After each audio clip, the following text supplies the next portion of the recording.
Tá aqui, já voltamos com o último bloco do Boletim Gazeta e agora para falar sobre direito trabalhista no que diz respeito ao período de concessão de férias. Porque nós estamos em dezembro, a gente sabe que muitos pais gostariam de aliar esse período de férias com o recesso dos filhos das escolas. Inclusive esse que vos fala, né? Mas nem sempre isso é possível. A gente vai entender de maneira jurídica quais são os direitos dos trabalhadores em relação a esse período de concessão de férias pelas empresas. Nós estamos recebendo aqui a doutora Juliana Modesto, que é advogada trabalhista, vai nos ajudar, Marcos, a entender como é que isso funciona, quais são os direitos dos trabalhadores, pais, em relação à concessão de férias no mesmo período ali dos filhos. E aí o empregador é obrigado a conceder as férias aos colaboradores pais no mesmo período, ou no período que eles quiserem? Existe essa exigência, essa obrigatoriedade? Bom dia. Bom dia, Thaís, Marcos, a todos os telespectadores. Objetivamente, não é obrigado, não tem qualquer previsão legal que conceda esse direito aos trabalhadores. Então, mas aí como é que fica? Então, primeiro é importante a gente esclarecer quais são os direitos das férias, né? O que é que preza a legislação. O trabalhador, primeiro, ele precisa ganhar o período aquisitivo. Então, o trabalhador, ele trabalha 12 meses, então ele conquista o direito de gozar férias. E aí a gente passa para o período concessivo. O empregador, ele tem, então, 12 meses para conceder o período de férias ao trabalhador. E como é que faz essa logística? Quando eu vou tirar férias, então? Esse direito de férias, já pós-conquistado, e ele tem os 12 meses para dar ao trabalhador esse direito, vai ser decidido pelo empregador de acordo com o que melhor a organização da empresa. Então, por exemplo, a gente não pode ficar sem o trabalhador, Thaís e Marcos, na empresa. Então, a gente vai ter que organizar com o RH, com a diretoria da empresa, ou inclusive, assim, por exemplo, as empregadas domésticas, com a sua patroa, com o seu patrão, para poder organizar a logística da empresa. Então, eu não posso, por exemplo, no mês de janeiro e dezembro, com a quantidade de funcionários que têm filhos pequenos, ficar sem 30 trabalhadores, por exemplo, porque está todo mundo em período escolar. Então, esse vai ser organizado e é importante a construção desse diálogo junto com o RH. Então, se você tem o interesse, então você procura já o RH com antecedência e tenta programar suas férias para aquele período. Então, isso é essencial. Porque depois, se outro funcionário já pediu naquele período, ele não vai poder ficar, por exemplo, sem 2, 3, 4 funcionários. Então, é aquela coisa, tipo assim, quem chegar primeiro termina conquistando aquele direito. Então, isso é negociação entre o empregado e empregador. Não tem uma obrigação do empregador em conceder esse período no período de férias. Mas aí eu vou dizer também assim, a gente vai ter pessoas que têm filhos em idade escolar maior, 15 anos, faculdade, e aqueles que têm no fundamental básico. E muitas vezes você não tem com quem deixar o filho naquele período. As crianças entraram de férias. E agora, o que é que eu faço? Entra o bom senso ou, nesse caso, a idade do filho prevalece? É onde entra o bom senso e principalmente quando a gente quer, por exemplo, manter aquele funcionário com a gente. Então, você vai o quê? Possibilitar que ele esteja confortável naquela empresa. Não é um direito, mas é um dever legal, um dever social para com o empregado, para manter, para que ele se sinta bem, confortável, ele queira permanecer na empresa.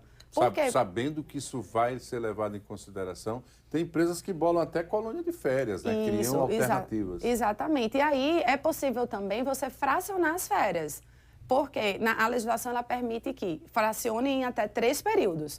Você pode tirar o primeiro período, um dos períodos tem que ser no mínimo de 14 dias, os outros 2 com no mínimo 5 dias. Então, você pode fracionar esse período de férias, e isso ser negociado entre patrão e empregado, justamente para que a empresa não fique desassistida e que você possa programar, por exemplo, um período de lazer durante as férias dos seus filhos para participar, que você promove justamente essa integração família com a empresa e principalmente essa presença dos pais durante as férias, que não precisam só deixar os filhos, principalmente hoje em dia, Thaís e Marcos, porque a gente não tem. As mulheres hoje em dia já estão no mercado de trabalho, né? Então não dá para dizer que o pai está trabalhando e a mãe vai cuidar dos filhos durante as férias. Então a gente precisa pensar nas atitudes sociais que integram o empregador com toda a sociedade, toda a comunidade do trabalho. Doutora, agora para o caso de mães atípicas, que obviamente hoje é uma realidade, muitos diagnósticos, né,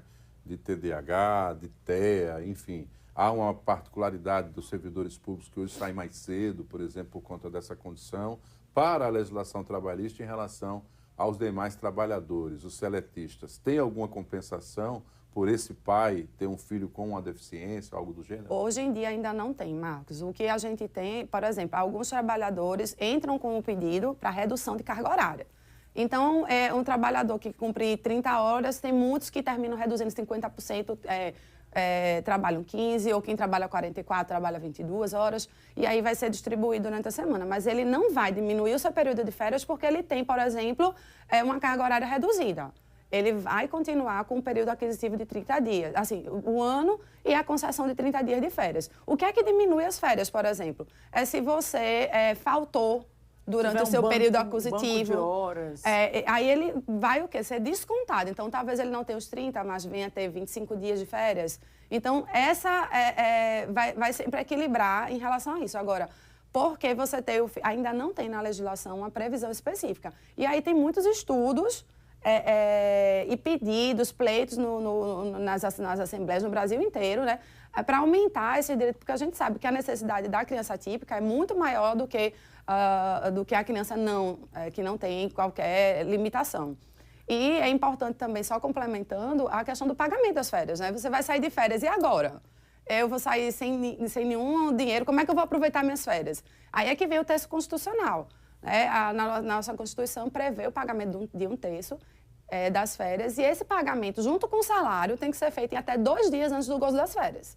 E se não for feito, cabe uma denúncia no Ministério do Trabalho para estar apurando as irregularidades da empresa. Tem muita empresa, inclusive, que adianta o pagamento integral junto com o terço das férias antes do período ali de descanso. E aí os trabalhadores que não se organizam realmente têm que se planejar para não ficar sem o pagamento no mês seguinte. É uma obrigação. A legislação, ela determina então, que seja dessa forma. Tem que adiantar. A organização tem que ser do empregado. Porque quando ele volta, ele não vai ter aquele salário que foi adiantado e ele só vai receber um mês depois. Então, se você olha, você antecipa um salário e passa 2 meses sem receber. Então, você tem que realmente fazer uma organização. Eu falo de planejamento por parte de quem vai tirar férias, porque muitas vezes você acha que o dinheiro é todo para as férias e não é. E não é, exatamente. Precisa entender que foi uma antecipação seguinte, pois é. Do salário. Agora, a pergunta para a gente fechar, Juliana, se a empresa não conceder as férias no prazo de 12 meses, o que acontece? Quando ela não concede as férias no período concessivo, que são aqueles 12 meses após, aí entra o que a gente fala do pagamento da dobra das férias. Não concedeu, o trabalhador automaticamente tem o direito de receber aquelas férias em dobro. Pecuniário, não é que você vai gozar 60 dias, mas você recebe tipo uma multa, uma indenização correspondente ao seu salário de férias. Lembrando que o salário, se você recebe um salário mínimo, recebe insalubridade, recebe comissão, recebe hora extra, é a média salarial daqueles últimos 12 meses.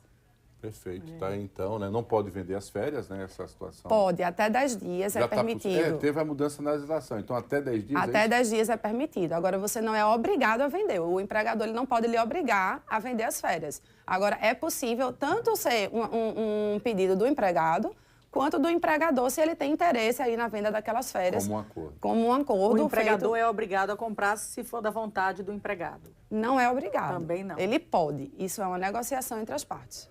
Pois é, a famosa negociação, né? Vamos ter o jogo de cintura aí para entrar no bom senso. Agradecer a advogada trabalhista Juliana Modesto, sempre com a gente aqui. Está com hora marcada para audiência, mas mesmo assim aceitou nosso convite. Obrigada, Juliana. Obrigada, sempre à disposição. Boa sorte na audiência, vai ganhar, né? Vamos lá, vamos trazer informações aqui da operação deflagrada hoje pelo Ministério Público.